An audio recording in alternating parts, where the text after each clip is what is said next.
what's next for you? What are you going to do? You're young. I mean, I'm in business. I'm doing a lot of different things in private equity and helping some other people.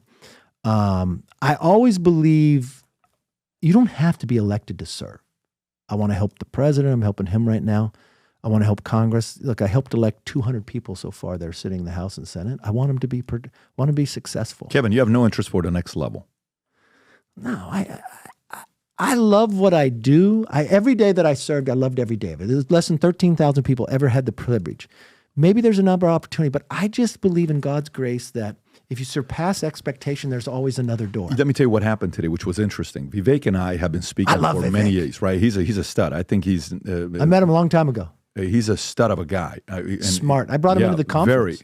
So when we had him on today, polls came out accidentally. I don't know if you saw this. Ohio, 2026 governor. Accidentally. He didn't even plan on doing this. You know who's number one leading guy on Ohio for governor? Vivek is number one. You know who called him 2 months ago and told him he should really think about being governor? Me. Got it. I think that's a better look. He's open to it. So the reason why I brought that up is, I think 2028 is going to be open. And what I mean by that is 2028, most likely, if Trump wins, he can only serve one term. I know, that's but he's going to work from day one until the very last day. He's not going to waste one day. He knows what needs to be done.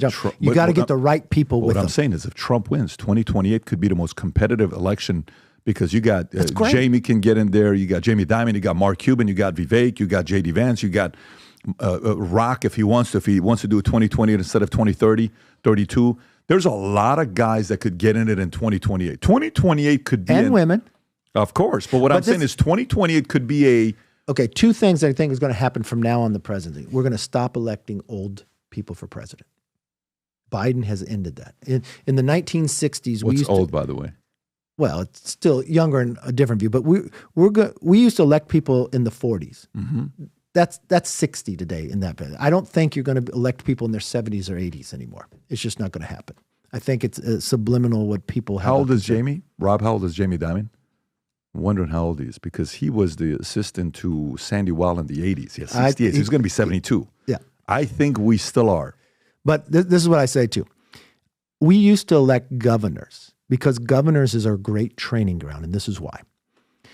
Governors can't print more money and they have to balance a budget. Mm-hmm. They run agencies they didn't create, but they got to make it efficient, right? And they've got to decide in a legislature which way to go. They're managers, right? It's kind of like, but in today's world, I mean, I think there's a lot of similarities, not in personality, but to how Arnold won the governor is different and how Trump won the presidency. They were already known to us from television, and they were strongmen, right? Arnold or Schwarzenegger, Donald or Trump. They both followed meek men in build. Gray Davis, Barack Obama. They both held rallies, and these people who turn out who've never been engaged before understood, and they both played the same song, Twisted Sister, We're Not Going to Take It Anymore, right? They both had taglines, I'll be back, or you're fired.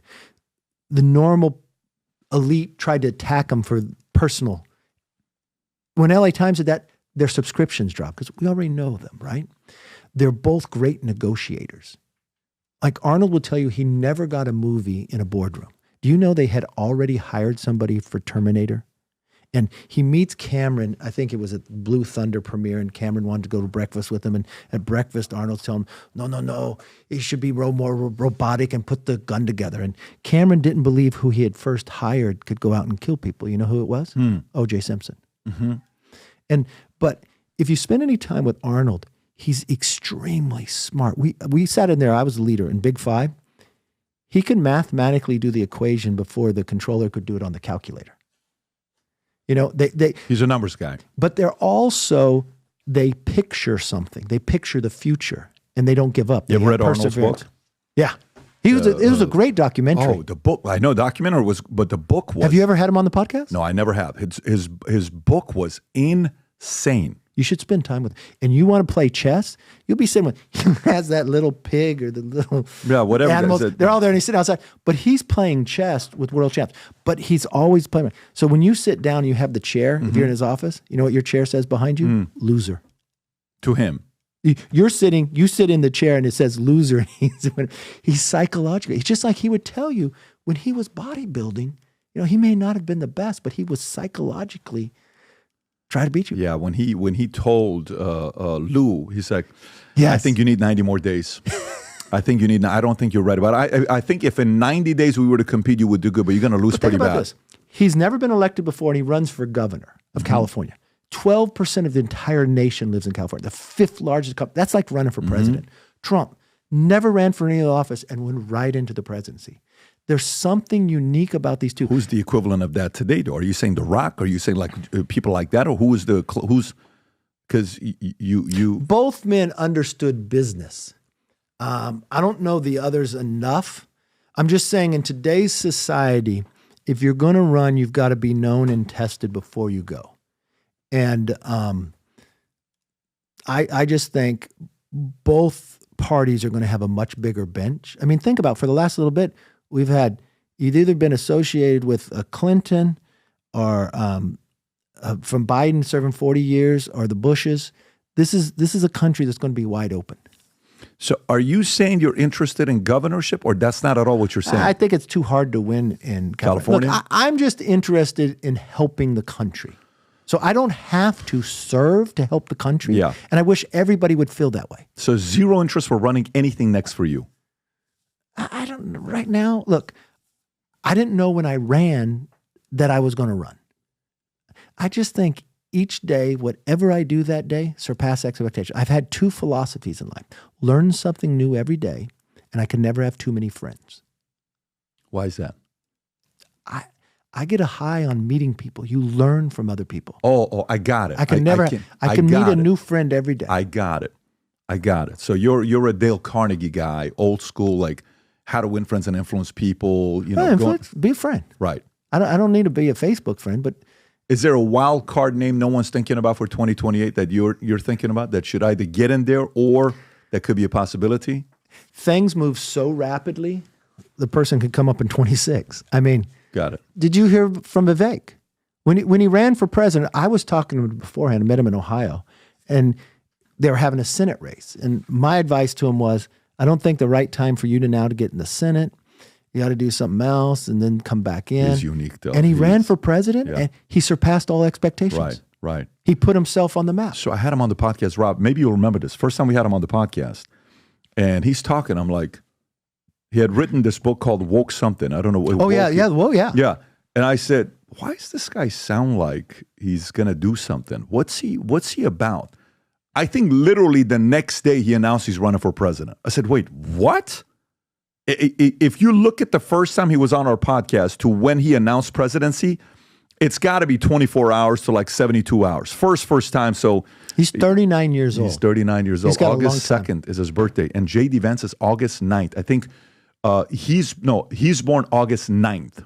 And J.D. Vance is August 2nd. Vance is 1984. He is 1985. Vance is 40. He's 39. Yeah. And they both went to Yale. And by the way, you know No. Vivek went to Harvard. I know he went to Harvard, but they went to Yale together for law school. Yes. Later on in 2012. And do you know what he said when he was at Harvard and when he was at Yale? He says, at Yale, he said, people didn't notice when I was at Yale for 3 years, I was making part-time hustle, making $15 million. Yeah. This guy said he was making part-time $15 million. He's very formidable. I would love to see. I think this year, the reason why the numbers would never move, when was it, Rob? With the first time we had him on? So first time was January 13th of 2023. I'm going to check to see when he announced. See when he announced. I would be so curious when he announced, because when I did that podcast, I'm like, this guy sounds. But I'll tell you this, the power of podcasts now. Wow, there you go. But what's the exact date? January 16th? No, it's not January 16th. It's February. Maybe go on to Wikipedia. 23rd. We'll go to Wikipedia, see what it says. When does he announce? It doesn't show the date. Suspended February 21st announced. Got it. Okay. Yeah. So a few weeks later, he announced. Think of his name. He first has to teach people how to even pronounce it. But he does more than that. And he did it surely by brain power and his ideas. The thing I loved best about him was how he handled protesters. He didn't push them away. He didn't build, come in. Yeah. I'm going to give you the ability to, and I thought that was good for America. I'm going to give you, tell me Call me out. Yeah. But afterwards, let me answer. And he would do it and these protests looked like they were only coming there to protest, but he would win them over. Yeah. People, even if people disagree with you, if you come from a principle, they'll still end up respecting you and probably voting for you. You think he'll win governor of Ohio? If he runs, yes. If he runs, he will. I think he'll clear the field. I think and so it's a as well. Republican state. I think so as well. Yeah. I think so as well. And I think he would bring new ideas. People say change. People are hungry for new ideas. Both parties, we don't have two parties anymore. We have like 2 or 3 parties in each party. And the problem is they haven't solved problems. Whoever rises up as a leader and solves problems will unite the party. Politics is like a professional sport, okay? From this instance, it's the only thing that's played on a national stage, and at the end of the day, you know the score. In politics, you know exactly how many people dislike you on a given day. Tell me, you ever have that in your business? Never, right? But the difference is the next day you can get in play. You only lose when you stop playing in the process. But you can bring people over with the sheer power. And in business, you hire and fire who works with you, right? Somebody else hires who works with me, and somebody else fires. My job is just to inspire. Now, I had 8 people apparently I didn't inspire enough. Some of them would have never got there had I not funded them. But they decided to partner with all the Democrats, which I think is wrong. The Democrats used it as an advantage to try to win the House. I think you're going to be around. I don't know what you're going to be doing. I can't put the... I'm going to be going to your conference next year. Well, we're going to have a good time. We're going to have a good time. This is the USA gear, limited edition for the rest of the year. If you love America, sport this USA gear. On the side, it says Future Looks Bright. On the back, it says Valuetainment. On the side, it's got the American flag. We got the shirts. We got the flip-flops. These are the only flip-flops I wear when I'm at the house and walking the dogs. It feels amazing with the gel in it. So if you love America, if you believe the future looks bright, if you love Valuetainment, click on the link above or below. Go wear some of the gear and tag us because we share the pictures on the podcast all the time. So go to vtmerch.com and place your order. So if you like this clip and you want to watch another one, click right here. And if you want to watch the entire podcast, click right here.